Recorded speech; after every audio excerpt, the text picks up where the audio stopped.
Welcome back to another episode of Litigious, our first of the new year. I'm Scott Peterson. Giovanna is here with me as usual.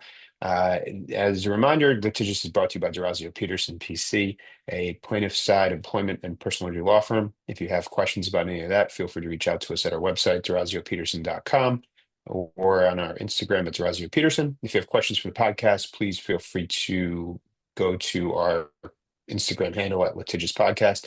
We're happy to answer any questions that we can. If you like the podcast, please share, subscribe, do all those things. We will get right into it, starting the new year off with kind of an unfortunate case that is all over the news today. So we thought we'd kind of hit this first, which is the shooting of a civilian who subsequently died in Minnesota after an altercation with ICE agent or agents.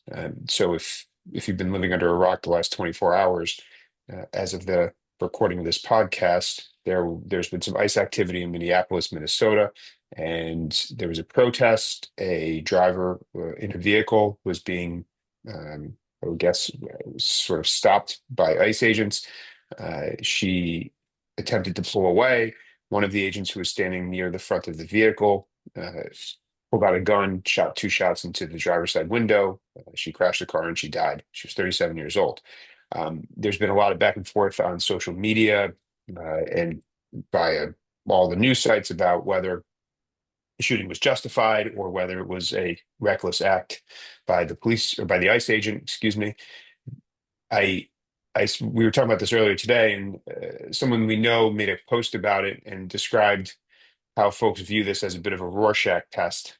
In other words, uh, it seems, as with most things, unfortunately, these days, that folks fall into their typical camps, with one side saying this is absolutely fine, it was justified, and the other side saying this was absolutely unjustified. This is completely out of the realm of what is normal, and not many people kind of seeming to see anything in between. So we wanted to talk about this not from a political standpoint, but from the standpoint of what we do, which is assessing liability and potential fault and exposure in legal proceedings. So why don't you kind of talk about what that looks like in the context of police shootings?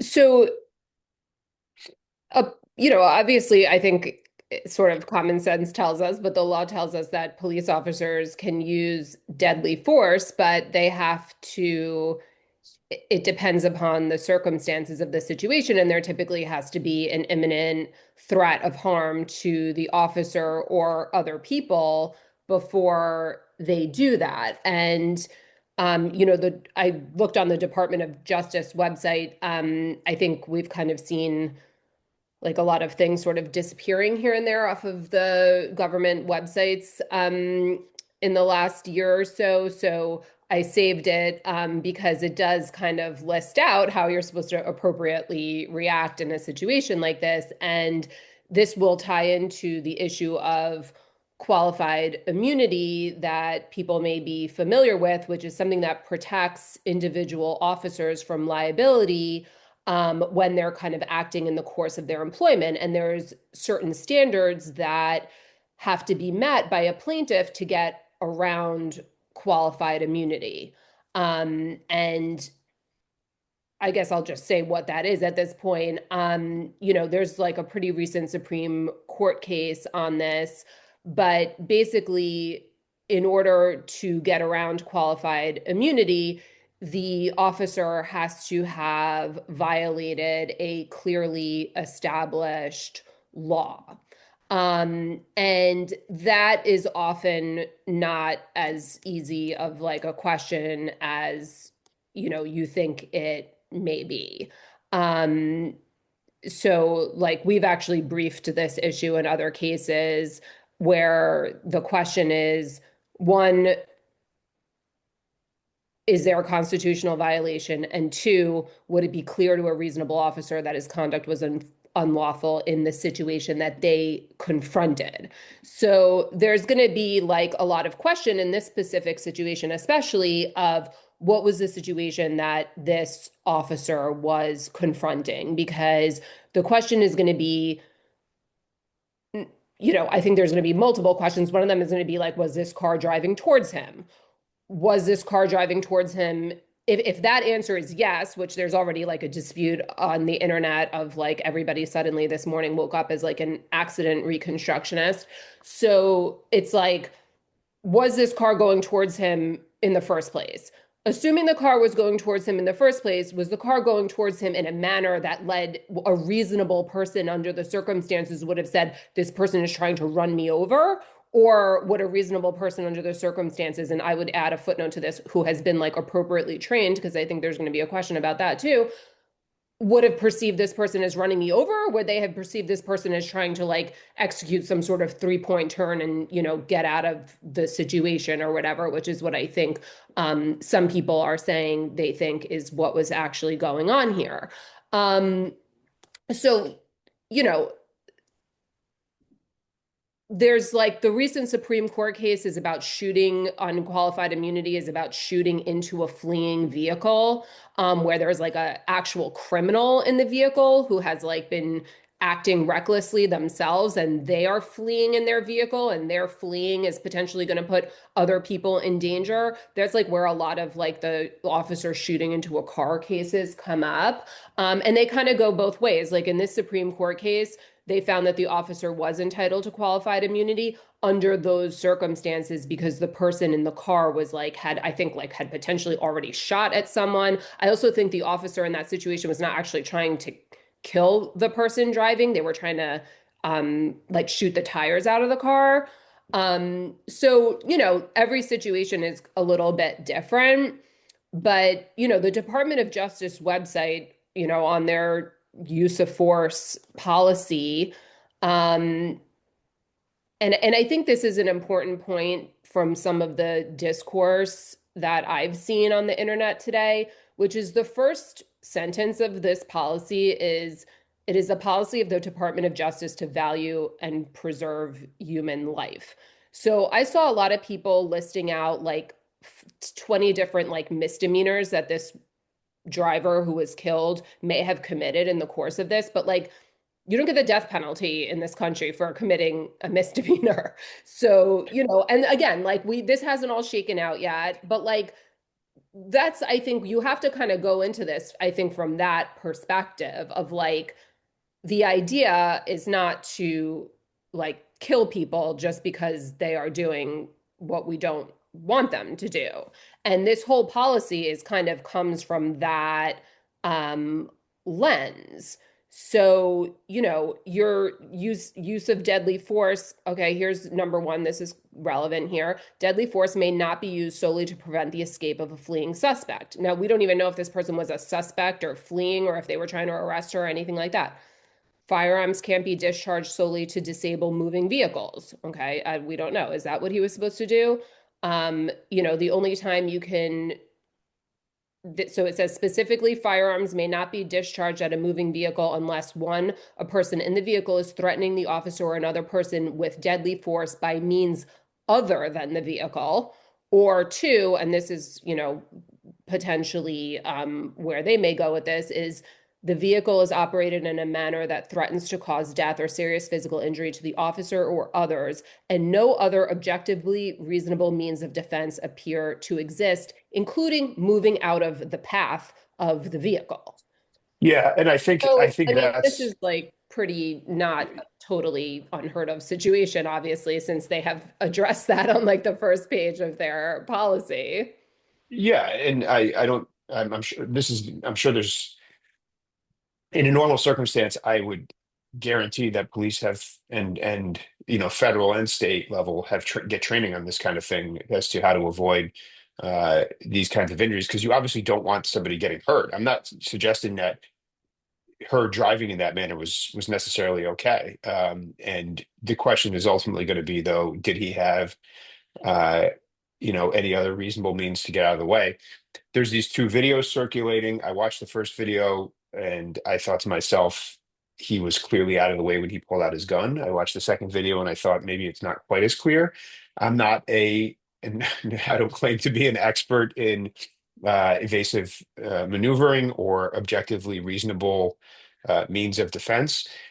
I will say from a legal perspective, when we see these cases, you bring in experts in law enforcement to give opinions about what is objectively, from the perspective of a law enforcement agent, reasonable versus unreasonable, based upon appropriate training and experience. The other thing I will say is, you highlighted this. I think to some degree, whether she was committing misdemeanors is irrelevant.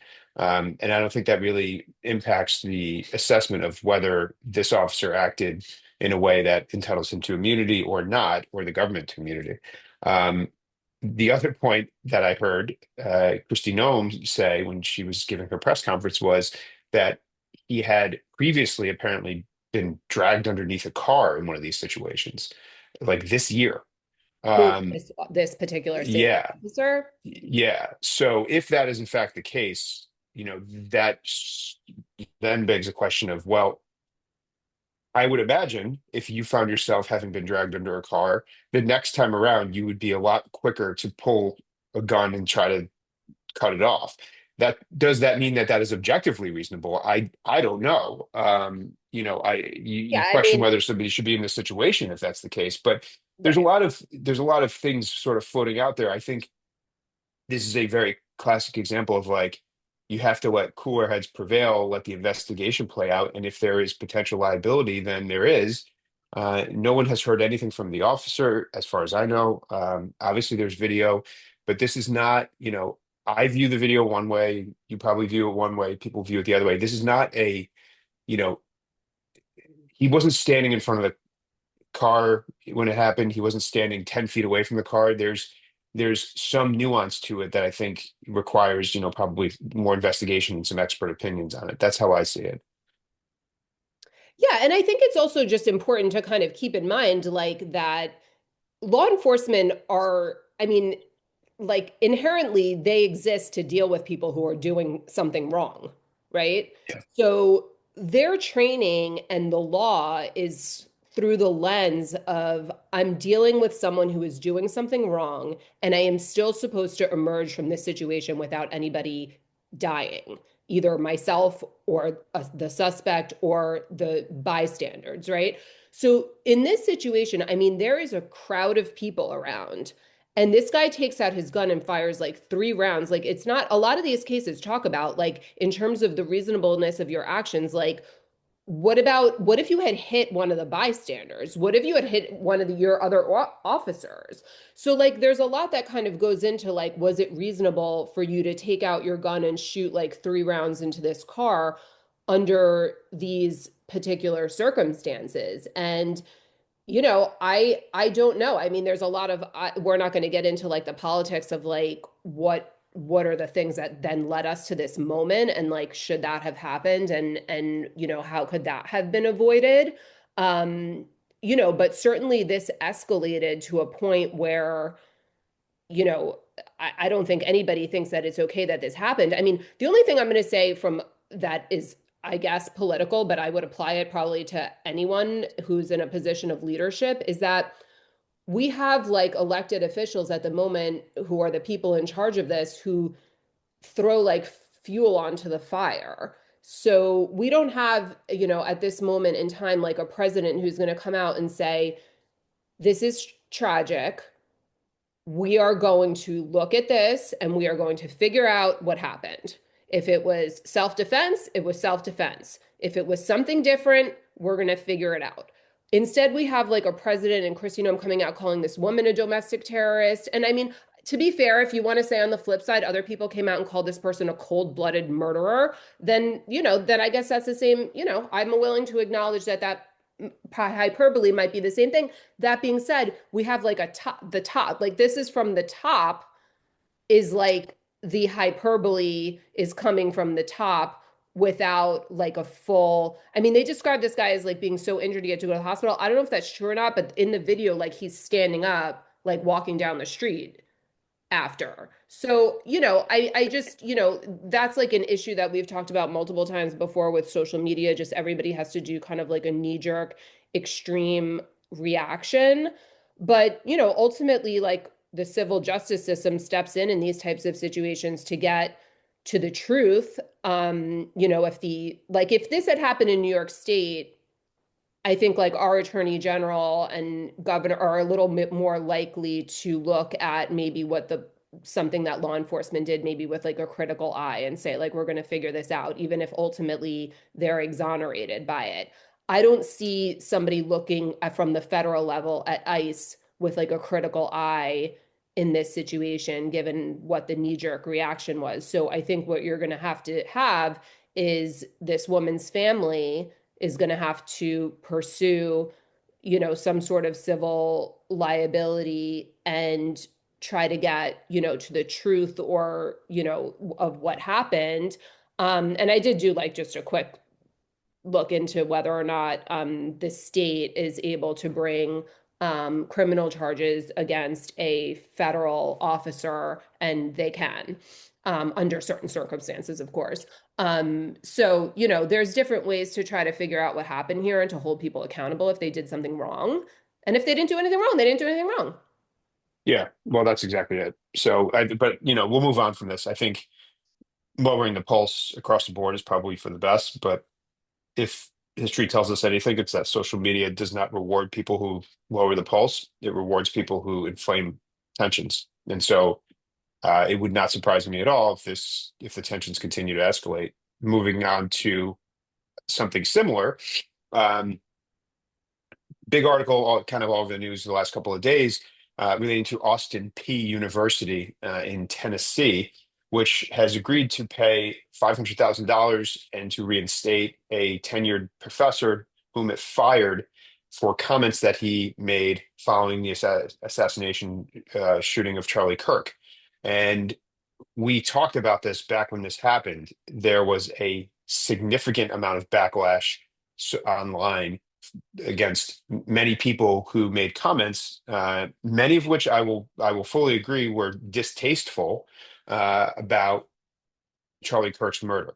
Now, in this case, this set of facts is like a microcosm of where we are today. So this Charlie Kirk, the Charlie Kirk shooting happens. This professor who is tenured shares an article on Facebook, which everyone who was on social media at the time saw, the headline of which read something to the effect of Charlie Kirk says gun deaths are unfortunately worth it to keep the Second Amendment. Apparently, the professor did not say anything beyond that. But if anybody recalls, in the aftermath of the shooting, there was a lot of pushback against this type of commentary online. And whether you agree with it or not is sort of beside the point. What happened here, though, is that a senator from Tennessee, Marsha Blackburn, reposted this professor's post and called out Austin P specifically and basically said, "What do you say, Austin P State University?" In response, they fired him. He then made a claim, and they have now reinstated him and paid him $500,000 in damages relating to the loss of his employment and the emotional distress. He was a tenured professor. Clearly, they did not follow their tenured professor, their policy, and there's no way they make this settlement without recognizing that they had significant legal exposure. So, this is an example of the system working to protect someone who was, in this case, probably not a standard at-will employee who could be fired for something like a repost. What do you think about it? I did notice that people who like are not in the business that we're in of sort of employment lawsuits might not appreciate the significance of the settlement, like being reinstated and getting $500,000 when this happened just a couple months ago is like pretty significant amount of Yep. money because most employment cases are very closely tied to like your actual out-of-pocket loss. So I forget when Charlie Kirk was murdered, but it was only like 3 or so months ago, right? It was late in the summer, yeah. Um, oh, September. Oh, Yeah. September. Oh, I felt like it was like more recent. Yeah. But September anyway, I 10th. mean, a tenured professor is not making $500,000 in a couple months or however many No. months is typically. Not at So Austin Peay. that's a No. pretty significant settlement and to be, reinstated as well. But yeah, I mean, there's like a million problems with knee-jerk reactions of firing people that we have talked about because especially when you do it in the heat of the moment of something that is, blowing up on social media and has been super politicized because it doesn't allow employers to make sort of a reasoned decision. And when you don't make a reasoned decision and think about all of the potential liability pitfalls of what you're doing, you end up in a situation like this, where, not only is this professor back at work, but you're now paying $500,000 that you didn't need to be paying. And I've seen that multiple times. Like people were calling for a professor to be fired from our law school because of some comments that were made around October 7th, when Hamas attacked Israel. And what the person had said, no one is condoning that. But I remember reading a lot of this stuff sort of in the moment and thinking, in my mind, kind of as an employment attorney, it's very dicey to just be like flat out fire somebody tomorrow. I don't like what you said, you're fired. Because when you get yourself in trouble is either in this particular situation, you don't follow your tenure process. So this person has some sort of employment protection already. So if you don't follow that, no, you've got a problem just right there, very straightforward issue. What becomes less straightforward is, especially in the academic context, even private institutions receive federal funding. So most private education institutions will still apply some type of First Amendment protection. So you have that problem. Then, from our perspective, you have a problem with, are you discriminating against people? Because you have to be cautious when you fire someone that you're applying your standards evenly. So this person, all they did was share an article about someone's own words. Okay. Have you fired every other person who has done that? That's when you start to have an issue. Like when I was thinking about the professor that they were calling to be fired from our law school, she was a woman, she was a person of color, she fell under probably a lot of different sort of protected statuses. I'm not saying maybe eventually she deserved to be fired or not. I don't know what happened with her, but I'm just using it as an example.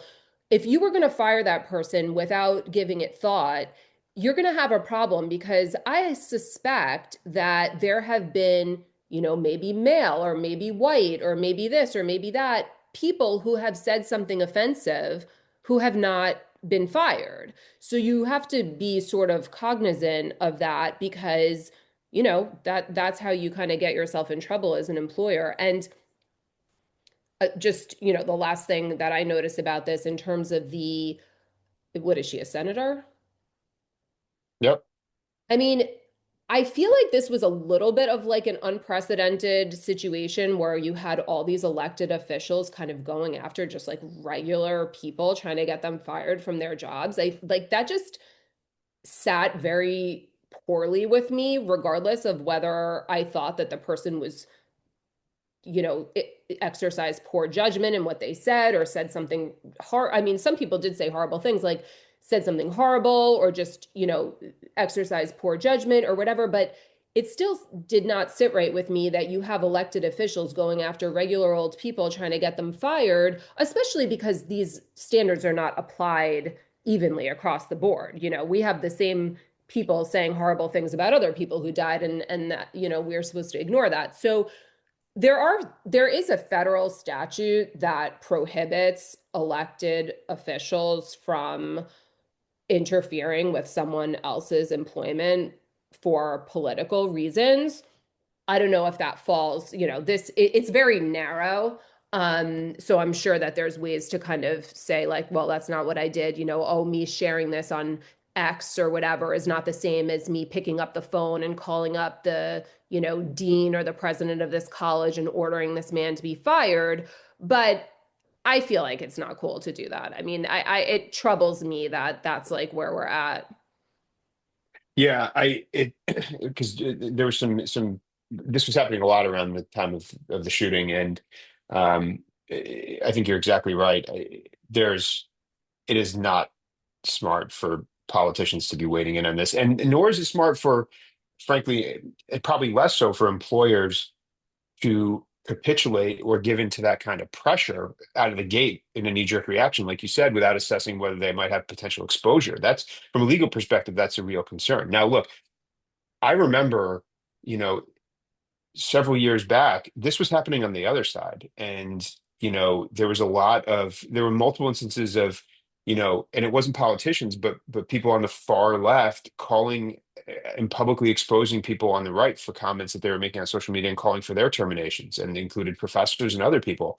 And that actually led to all the backlash, all the cancel culture stuff, and all of the commentary in like the podcast verse and everywhere else that shifted the paradigm on this. And so it's just like the pendulum has completely swung to the other side. And, it should apply across the board that, you know, from an employment perspective, capitulating to, the masses online who may not agree with something that somebody said is a recipe for disaster. So, um, I think that's the takeaway from this, from my perspective. Yeah, I agree with you. I mean, it happens certainly both ways. I mean, I notice it a lot, like you said, kind of on the other side where somebody says something, off color or whatever, Yeah. and, people are like tagging their employer in the comments of their thing.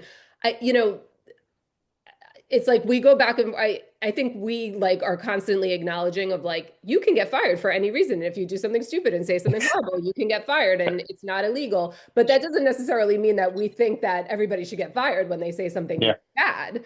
And it's a weird culture that we live in that you can't. I actually had a nightmare about this the other night. Did I told you about this, right?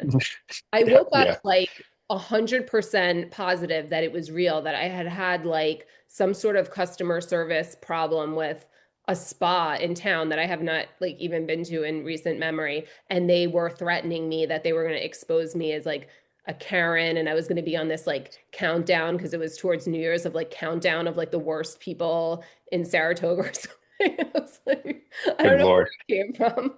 But yeah, but that's like what happens now. And I mean, it's like people aren't allowed to make mistakes and it's not applied in an even manner. And, Yep. it's like a tough time to be alive. That's why I think we've had this conversation before. I think a lot of people are self-silencing because it's hard to wade into any kind of controversy at this. Yep. And it does force you as a regular person to think about whether, and I don't think people think about this enough, whether your commentary, if it even is a commentary, is valuable enough for you to put yourself at risk. And in many cases, sharing articles, I'm not sure that you're contributing a whole lot to the conversation, to the extent that the juice is worth the squeeze if you have real professional risk as an employee. Let's move on to the last topic because we have a short window here. Um, New lawsuit filed against involving, I should say, underage alcohol service at Texas A&M University. And the parents of a young woman, Brianna Aguilera, have filed a lawsuit against the Austin Blacks Rugby Club and the UT Latin Economics and Business Association at Texas A&M, and alleging that she died as a result of negligence uh, during or following a tailgate. So she she attended a tailgate at the Austin Blacks Rugby Club's facility, which was organized by the UT Latin Economics and Business Association. The allegations are that she was served alcohol even though she was underage and noticeably intoxicated at the tailgate. She then began stumbling, needed help standing, went into the woods, lost her phone, left at approximately 10 p.m., and died after she fell off a balcony uh, 2 hours later. Now, the police ruled this as suicide, and her family has said that that's not, that they don't believe that that was the case. She is represented by Tony Busby. If you've heard that name before, it's because he was the attorney or is the attorney involved in allegations against Jay-Z, who has been in a very public dispute with Jay-Z, and who Jay-Z sort of, I don't want to say threatened, but had some very aggressive comments against. So, it's an interesting case. We talked, I think, last episode or the one before about these intoxication cases and, what the dram shop liability looks like and, comparative fault. This is a different, somewhat similar, but somewhat different scenario. And in this case, I think there's also an issue with proof and establishing, how how she died. So we can talk this through. The one thing I'll say about the Tony Busby Jay-Z situation is I started watching the Puff Daddy documentary on Netflix, Sean Combs, I should say. And if Jay-Z had any involvement in any of the stuff that Sean Combs is involved with, maybe he's got something to be concerned about. I don't know. It does not paint a very good picture of that world, although Jay-Z hasn't been implicated in anything yet from what I've seen. So anyway, what do you think? What do you think of this lawsuit? Well, what I thought was sort of interesting reading about the lawsuit is it's very clear that they have no idea what happened. Yeah. You know, so it seems to me that the lawsuit is being used as a tool to try to get more information because they don't think that the police investigation of this incident was either thorough enough or they and I feel for these parents. I mean, this is like a worst nightmare kind of scenario. Yep. They have no reason to believe that the daughter was suicidal, which was the conclusion that the police came to. So they're really trying to like figure out what happened here. But on the flip side of it, yes, you can file a lawsuit and use that as a tool if you have a good faith belief that something wrong happened, and kind of use it as a tool to get more information. You do have to get over some threshold, like you have to be able to sort of plead what was done wrong. And it does sound like here the theory is going to be some kind of over serving of alcohol. I don't know if that's going to get you past the initial threshold so that you can actually get into the discovery process where you can try to figure out what actually happened here. But it sounds like it's going to be pretty difficult because whatever happened, my understanding is it did not happen on the premises or within the context of where she had been potentially overserved. And we really just, I think it's going to be very hard to figure out, what happened or what led to this. I mean, I think the picture that the police is trying to paint is that, this poor girl got, really drunk at a party and then maybe had a fight with her boyfriend over the phone and then just like threw herself off the balcony. I mean, that's Oh. horrible, but I don't know that they have any other evidence that anything of what else may have happened. And if she did, Yeah. and if she was overserved and that sort of led herself to end up in a situation where she fell off of a balcony or jumped off a balcony or whatever, then I think we're going to, go back to a lot of issues that we've talked about recently in these types of situations, which is, you have to make the link between the two things. And will you be able to do that in a situation like this? Yeah, that's the question. We get calls, I don't want to say, frequently, but not infrequently from families who have had something like this or have had a death occur with a family member that they don't agree with or they think can't be right, and they want to pursue a claim against someone.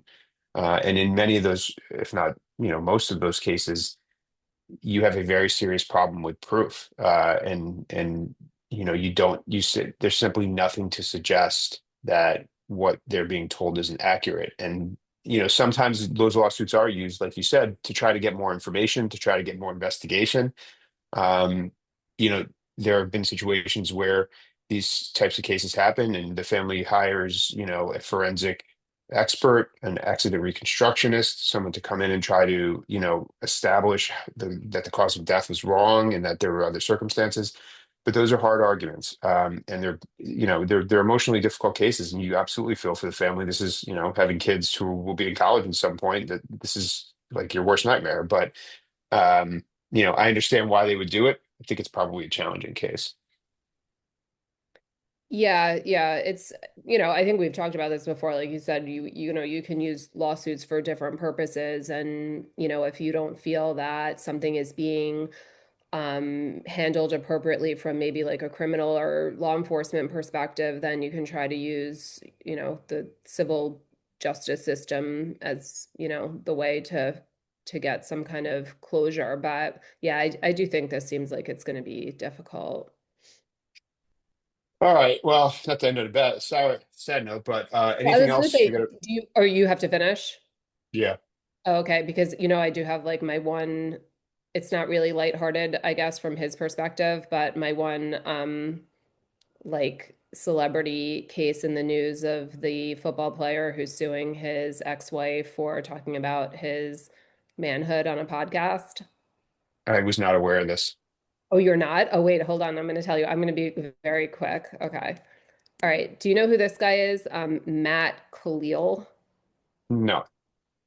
Okay, so he's a former NFL player and he's like subsequently remarried, but apparently his ex-wife, Haley Khalil, went on a podcast where she discussed his size of his manhood as being a factor in their divorce. Okay. But in what may be an unprecedented um event in terms of the ex-husband being upset about this, it's because it was too big. So was that implied already? Because he's like an NFL player. That was my assumption. Okay. So what So is his problem with this? He's suing her for Why? talking about this. For what? Defamation?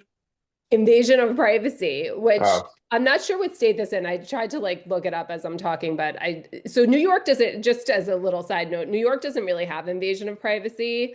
That's kind of like a common misconception. What we have a couple of statutes that protect your likeness from being used for commercial gain, and then we have a relatively new law, which is very much needed about disseminating people's intimate photographs without their consent. And that has now been expanded to include AI generated photographs, which is another thing that we need because of the state of the world at the moment. But we don't really have like a broad sort of tort of invasion of privacy. But the state that he's in may, and he is saying that so he's saying like his family was distressed, they were embarrassed. People yeah, you could see that. People had made fun of them. And then he's saying that she capitalized off of this commercially, which would be an element that you would need in New York, because I don't know, I'm not sure what this woman does for a living, or if she's just like an influencer or podcaster person, but apparently like traffic to her website or to her social media like increased after this or whatever. But I mean, so it said asking for over $75,000, which potentially may just be like in federal court. If you live in different states, you can sue somebody, but it has to be for over $75,000. So it might be something like that, or you just have to throw a number in. Like in New York, you don't have to put any numbers in your complaint. So we don't, you usually don't see that. But this was like one of those things where I'm like, is this like you're drawing more to, I doubt Well, anyone yeah, thought that's about this. I mean, it's not like, no offense to this man, I'm sure he was like I don't know if he was a great football player or not, but he's not like Tom Brady or something that like this is gonna like, be talked about for the rest of people's lives or something like that. yeah, it sounds like he drew more attention than he You're drunk. probably had beforehand. Yeah, well, that's like that Barbara Streisand thing. That just came up in a different context. I forget what it was, but it was coming up in the news, like where your litigiousness, to bring up the name of our podcast, draws more attention to the issue that you were trying to squash than if you had just ignored it. Yep. That is it. That is correct. Perfect way to end. All right. Thanks everyone for listening. Reminder, follow and like. Any questions, reach out to us. We'll be back again soon. And everybody, thanks.